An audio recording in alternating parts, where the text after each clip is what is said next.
Pada video kali ini saya akan membahas tentang bagaimana menjadi ibu rumah tangga ataupun ibu bekerja yang bahagia.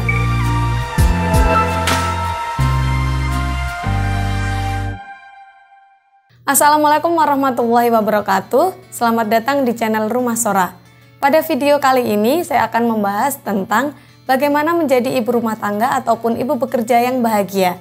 Nah, sebelumnya kami informasikan kepada teman-teman bahwa di channel Rumah Sora ini kami akan banyak membahas tentang parenting, psikologi, pendidikan, permainan, dan lain sebagainya. Untuk itu jangan lupa subscribe, like, dan komen di channel ini. Menjadi ibu bekerja ataupun ibu bahagia, siapa coba yang nggak ingin? Menjadi ibu bekerja ataupun ibu yang bahagia akan lebih mampu memberdayakan dirinya. Mereka akan lebih dapat menebarkan energi positif pada setiap anggota keluarga yang bersamanya.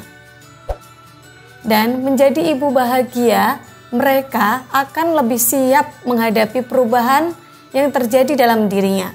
Baik itu yang disebabkan oleh dirinya sendiri, pasangan, anak, ataupun orang lain. Lantas, apa definisi bahagia itu? Bahagia menurut Martin Seligman yang dikenal sebagai Bapak Psikologi Positif, menyebutkan ada 3 jenis kebahagiaan berupa pemberian dan rasa nyaman, perwujudan kekuatan dan kebajikan, makna dan tujuan hidup. Ketiga jenis elemen tadi merupakan komponen untuk mencapai kebahagiaan atau makna hidup. Hanya saja memang berbeda antar satu orang dengan orang yang lainnya. Namun karakteristiknya sama, yaitu untuk kepuasan hidup atau momen yang sedang dijalani. Meski demikian, memang benar bahwa emosi seperti bahagia, sedih, takut, kaget, dan lainnya adalah konsep yang sangat luas. Ada unsur subjektivitas juga di dalamnya. Bahagia bukan berarti tak pernah sedih. Bedakan arti bahagia dengan euforia sesaat. Orang yang merasa bahagia bukan berarti dia harus senang-senang terus, ketawa terus, senyum-senyum terus. Mereka juga dapat merasakan emosi yang lainnya. Hanya saja ketika mereka merasa sesuatu terjadi tidak sesuai dengan ekspektasi mereka, atau mereka berada di situasi yang tidak nyaman, akan ada rasa optimis di dalam hati mereka bahwa semuanya akan baik-baik saja, semuanya akan terlewati. Mereka bisa menghadapi apa yang telah terjadi dan kembali lagi dengan tenang. Sebagai ibu, apapun pilihanmu, apapun yang sedang kamu jalani, kamu berhak untuk bahagia. Dan kebahagiaan itu bisa kamu ciptakan sendiri.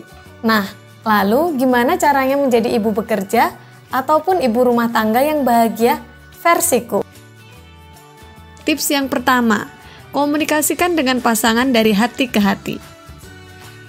Waktu yang tepat untuk ngobrol agar semua sama-sama jujur dan setting situasi ini menjadi sebuah diskusi, bukan debat kusir ya.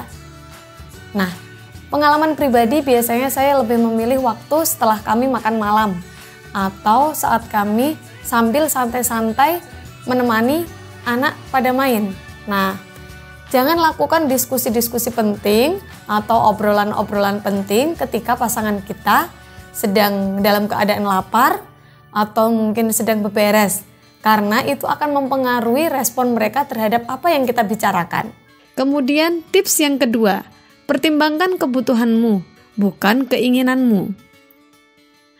Nah, salah satu cara yang saya pakai yaitu dengan menulis atau membuat coretan sederhana tentang masalah yang sedang kita hadapi.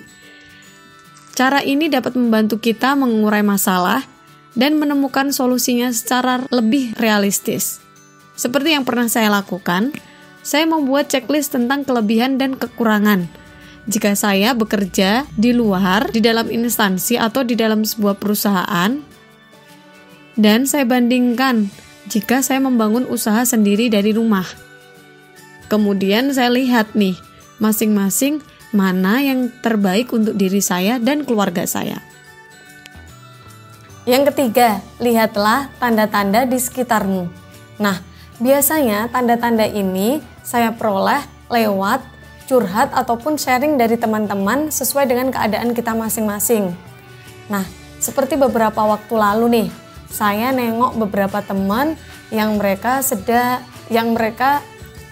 pasca ini ya melahirkan anak kedua. Kebetulan anak pertama dan anak keduanya itu jarak usianya berdekatan, sama dengan anak-anak saya. Nah, terus saat saya tanya, wah besok berarti ini ya cutinya 3 bulan aja kayak gitu. Nah, ternyata kebanyakan dari mereka itu menjawab setelah mereka memiliki 2 anak dengan jarak usia yang berdekatan, mereka lebih memilih untuk resign daripada mereka mempertahankan pekerjaan mereka di luar rumah. Karena ini bagi mereka sangat menyibukkan sekali ya. Kemudian jika seumpama 2 anak ini dipegang oleh ART, sepertinya ART pun kewalahan seperti itu.